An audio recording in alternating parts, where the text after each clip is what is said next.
আমি সকল রাজনৈতিক দলগুলোকে এক একটি প্রতিষ্ঠান হিসেবে বিবেচনা করি। প্রতিটি প্রতিষ্ঠানের স্বকীয়তা থাকে, ভিন্ন ভিন্ন সৌন্দর্য থাকে। এই স্বকীয়তা এবং এই সৌন্দর্য ধরে রাখাই প্রতিটি প্রতিষ্ঠানের এক একটি বৈশিষ্ট্য। ভিন্ন ভিন্ন প্রতিষ্ঠানের স্বকীয়তা এবং তার ভিন্নতা, তার সৌন্দর্য, এটা কখনোই বিরোধের কারণ হতে পারে না। আমরা ইসলামী সংগঠনগুলো আগামীর বাংলাদেশে একটা দৃষ্টান্ত স্থাপন করতে চাই।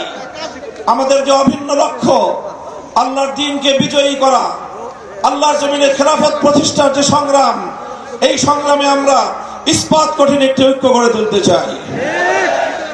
আমরা নেতৃবৃন্দ ইতিমধ্যেই আমাদের মধ্যকার অতীতের অনেক তিক্ততাকে আমরা পিছনে ফেলে বাংলার বর্তমানে বাস্তবতাকে সামনে রেখে, জাতির চাহিদাকে সামনে রেখে আমরা ঐক্যের ভিত তৈরি করেছি।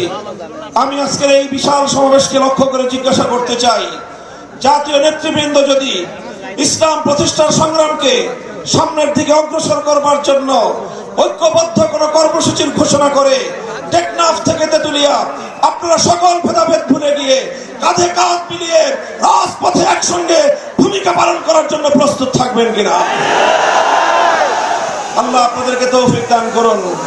সেই সঙ্গে আমি দ্বিতীয় যে বার্তা দিতে চাই, ইসলামের যে অনন্যতা এবং ইসলামের যে অন্যতম বৈশিষ্ট্য, সেটি হলো ধারাবাহিকভাবে পর্যায়ক্রমিকভাবে দ্বীনকে কায়েম করবার একটি অব্যাহত কর্মসূচিকে গ্রহণ করা।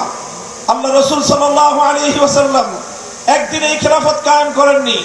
প্রথমে মদিনা সনদের মাধ্যমে মদিনার একটি সম্মিলিত রাষ্ট্র গঠন করেছেন। পর্যায়ক্রমে রাসূল আকরাম সাল্লাল্লাহু আলাইহি ওয়াসাল্লাম পূর্ণাঙ্গ খেলাফত কায়েমের দিকে তিনি অগ্রসর হয়েছেন। আজকের পৃথিবীর বাস্তবতায় বর্তমান বাংলাদেশে আমাদেরকেও সেই পর্যায়ক্রমিক ধাপগুলো অনুসরণ করতে হবে। সেজন্য সর্বপ্রথম আজকে বাংলাদেশের ইসলাম, মুসলিম জাতিসত্তা এবং বাংলাদেশের স্বাধীনতার প্রশ্নে আমাদেরকে সর্বপ্রথম আমাদের অভিন্ন শত্রু ভারতীয় আধিপত্যবাদকে রুখে দেওয়ার জন্য আমাদেরকে রাজনৈতিকভাবে ইস্পাত কঠিন একটা ঐক্য গড়ে তুলতে হবে। ভারতীয় আধিপত্যবাদ রুখে দেওয়ার জন্য আমাদের যে ঐক্য করতে হবে, সেখানে যেভাবে আমাদের ইসলামপন্থীদের বলিষ্ঠ ভূমিকা থাকতে হবে, ঠিক তেমনি ভাবে জাতীয়তাবাদী সহ দেশপ্রেমিক সকল শক্তিকে ঐক্যবদ্ধ করে এই আধিপত্যবাদকে আমাদেরকে রুখতে হবে।